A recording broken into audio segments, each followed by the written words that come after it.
Hello from the Adelaide, beautiful and warm Adelaide, South Australia. And this is Annie Edwards with Successful on Purpose podcast. I'm a Saladmaster dealer based out of Chicago.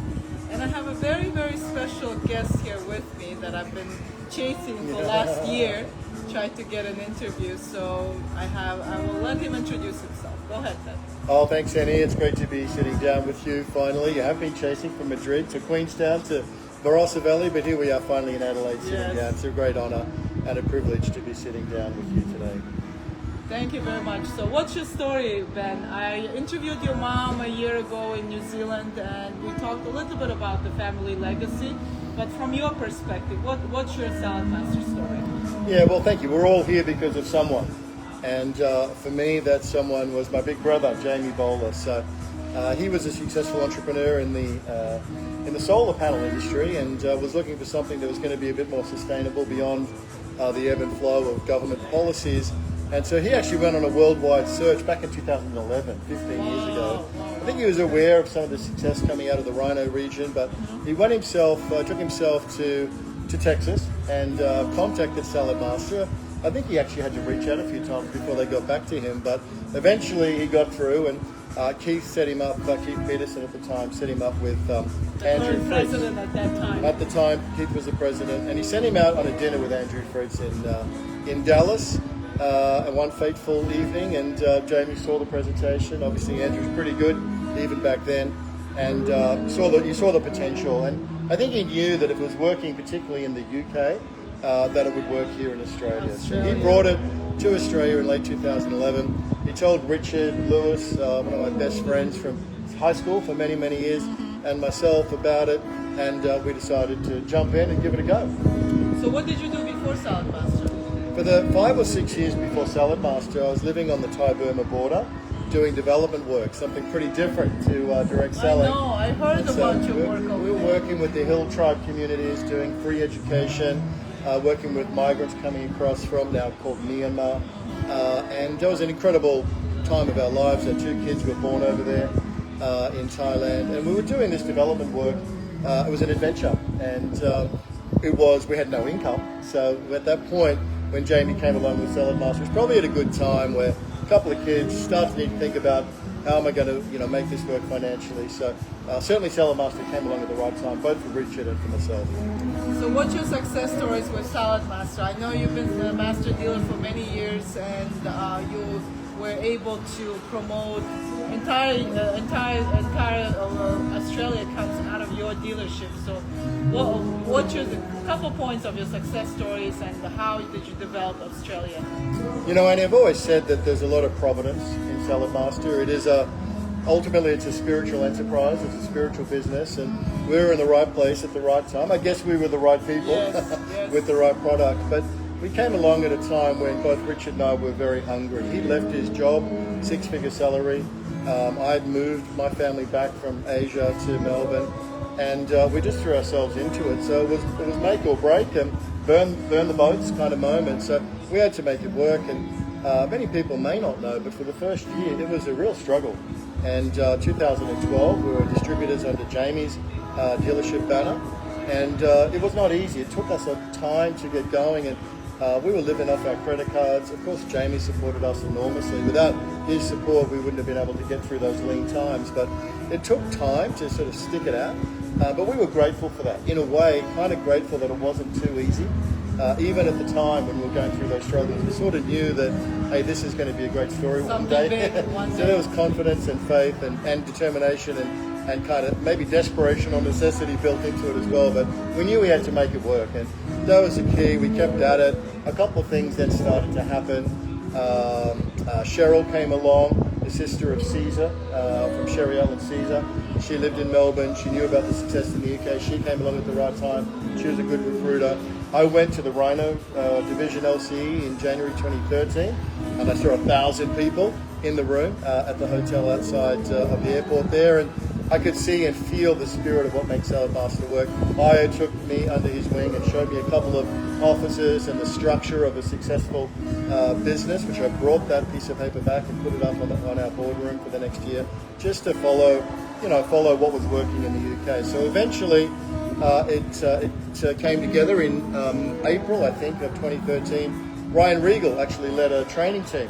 Gary Robertson and Andrew Fritz came back, and Michael Lorenz and Adam as well came back, and they stayed with us for 2 weeks and really did an incredible job of training us, not just on the presentation, but on how to run a business opportunity. I mean, we really had no idea, and so being able to see it, hands-on, that level of training made an enormous difference to us. And 2013, we kind of got it, and we went on to become #1 dealer in the world in that year, which was our first year as a dealership for Richard and I.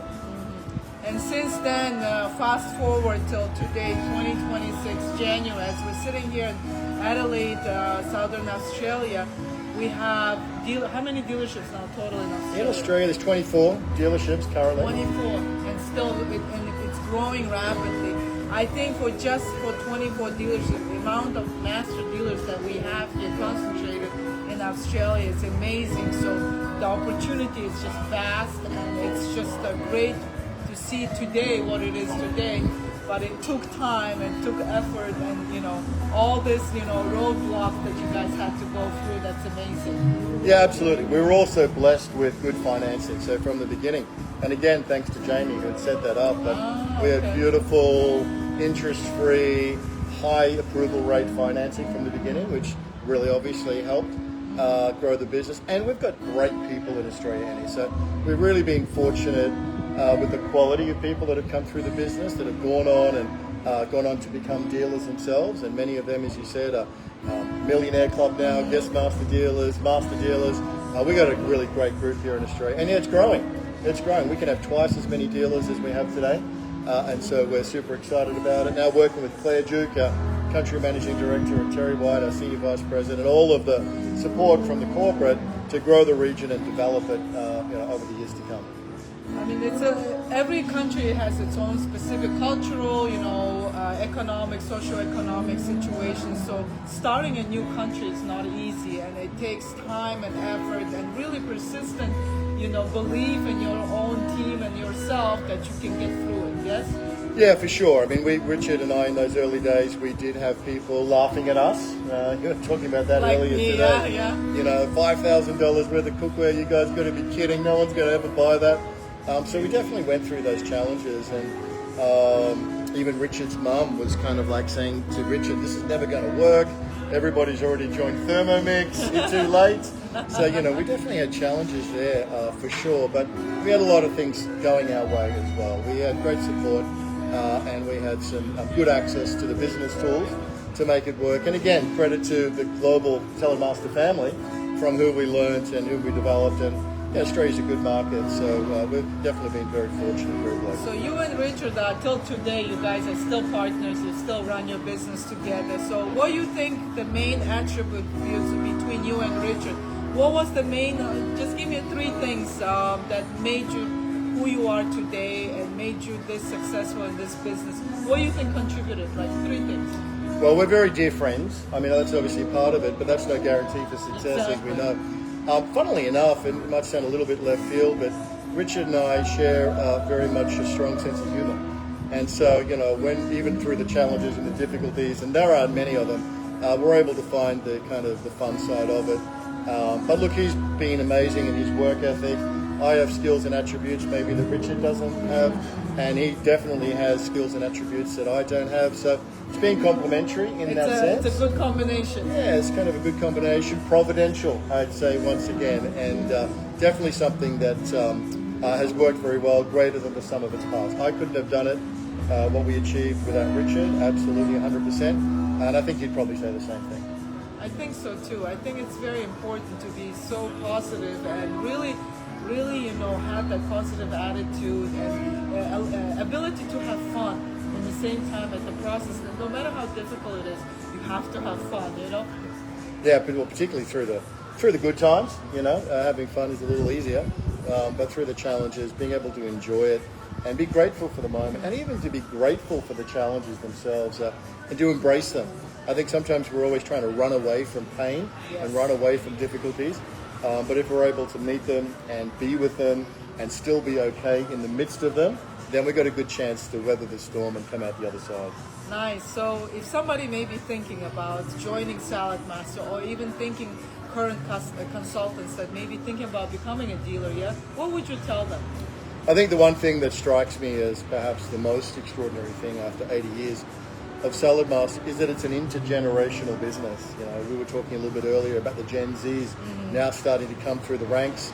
And you know, these are the children of the master dealers and children of the dealers, and to be able to build something that people don't just do for a few months or a few years or even a few decades, but to be able to have a business which is truly intergenerational, I think it's extraordinary. And it doesn't matter whether a market is 15 years old like Australia, or 20 years old like the UK, or 50-something years old like the Philippines, or 80 years old like the United States. It's still a great time to come into Saladmaster and to join this business, not just to make an extra few $1,000s a month, but potentially to set up a multi-million-dollar business and help an opportunity that you can truly even leave to the next generation after. I think that's the most extraordinary thing I've seen in Saladmaster, and continues to be the number one reason why I would advocate people coming into the business. So the main reason I started this podcast was to really showcase the wonderful, amazing people that we have in this business, and it's very unique to our business. Which, you know, I have a background in corporate. I've been in government, and I've done my professionally. I'm pretty rich background, but when I came to Saladmaster, that's what I felt, that uniqueness of the company, of the business, and uniqueness of the people. So that's why for the 80th birthday that we are celebrating this year, it's so much important to highlight all these people that made a difference and build this company, and who the business is right now today is very important. And as a personality, as just, you know, to show, you know, who we are as Saladmaster family. So I want to go a little bit into your personal life. So I know you are very highly spiritual.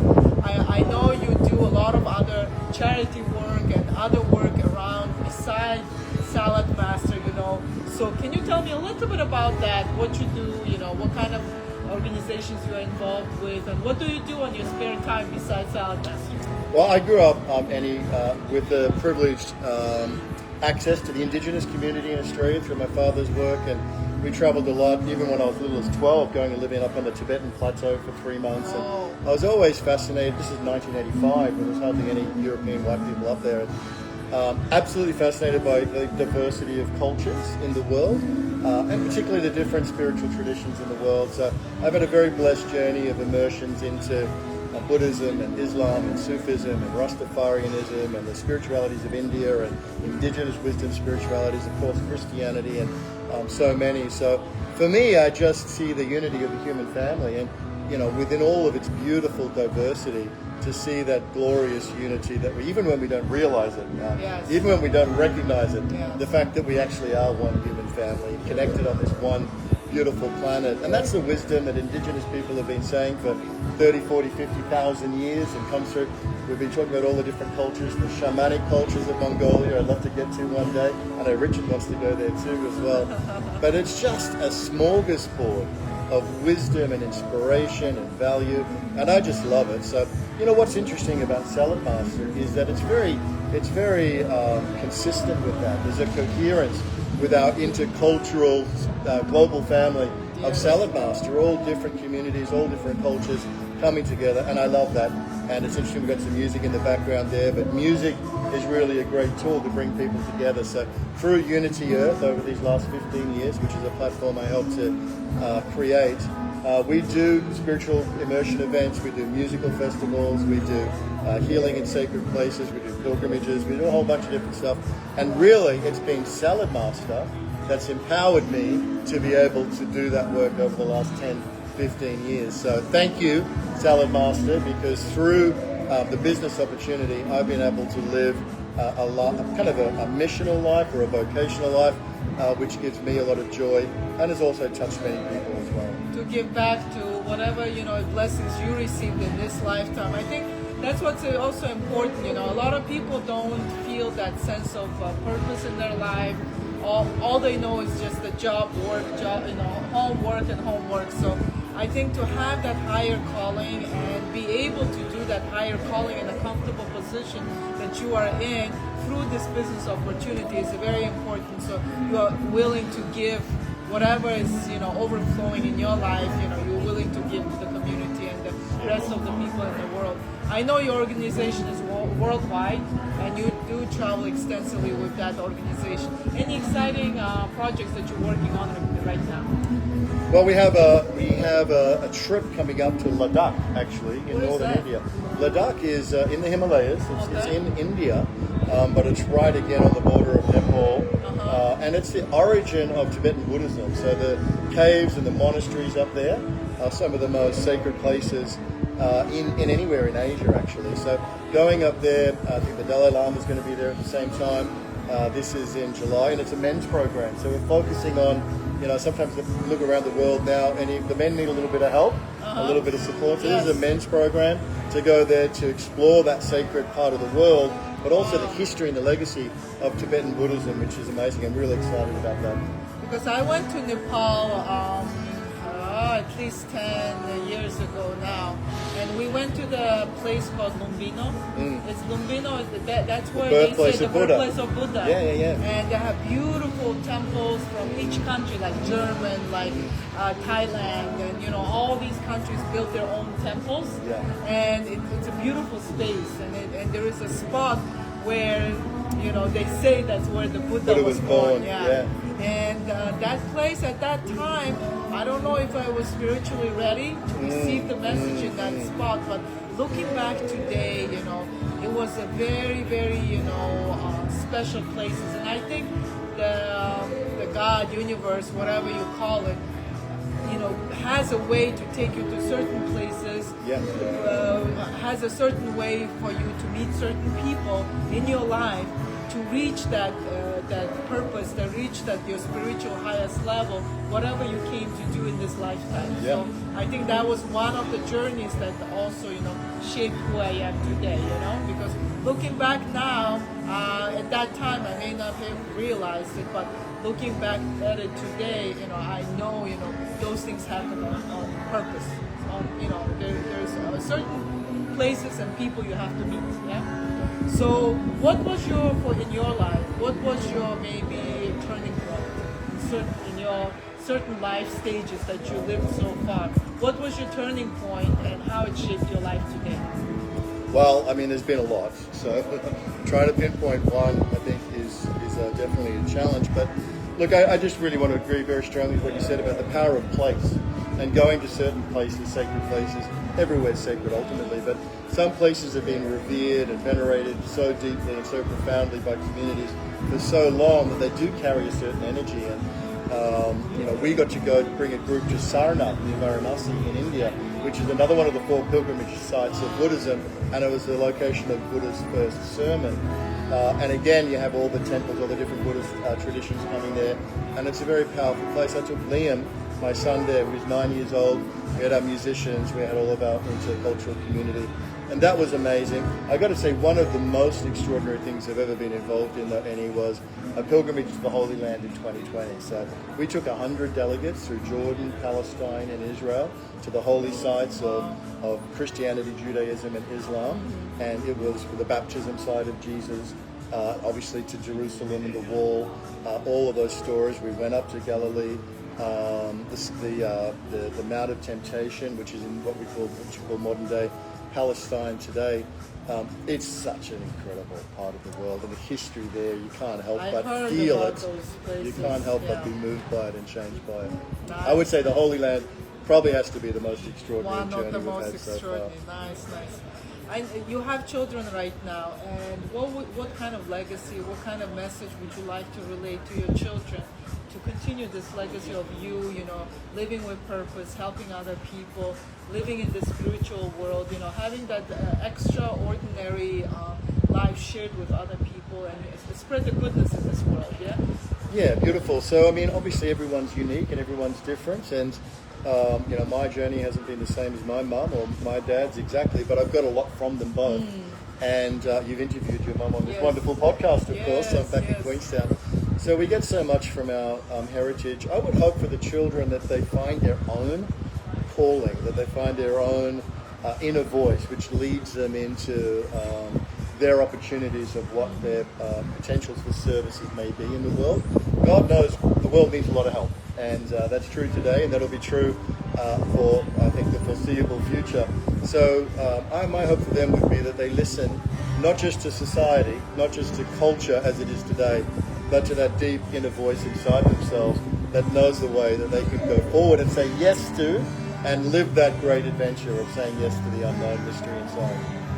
I mean, the human race is, I think, going through big changes at this current time. I think we are very lucky to be alive in this time period when we have such a big access to anything and everything in the world, from anywhere in the world, and to lead the life, that we can pursue the life of purpose and everything. So on the last note, on the last message of this podcast, what would you like your legacy, your life to be known for? If, from 50, 60, 100 years now on, what would you want to be known for? Well, I'm going to put a little bit of a different tweak on that. So I'm going to answer the question, Eddie, by saying what I think the opportunity is for all of us today, which is that there is such a huge need in the world. And I'm fortunate and privileged to know many extraordinary individuals and groups that are doing amazing things. And I just want people watching this to know there are people out there dedicated to youth empowerment, healing, ecological restoration, through the arts, using the arts to bring communities together, into cultural work, into spiritual work. It's happening.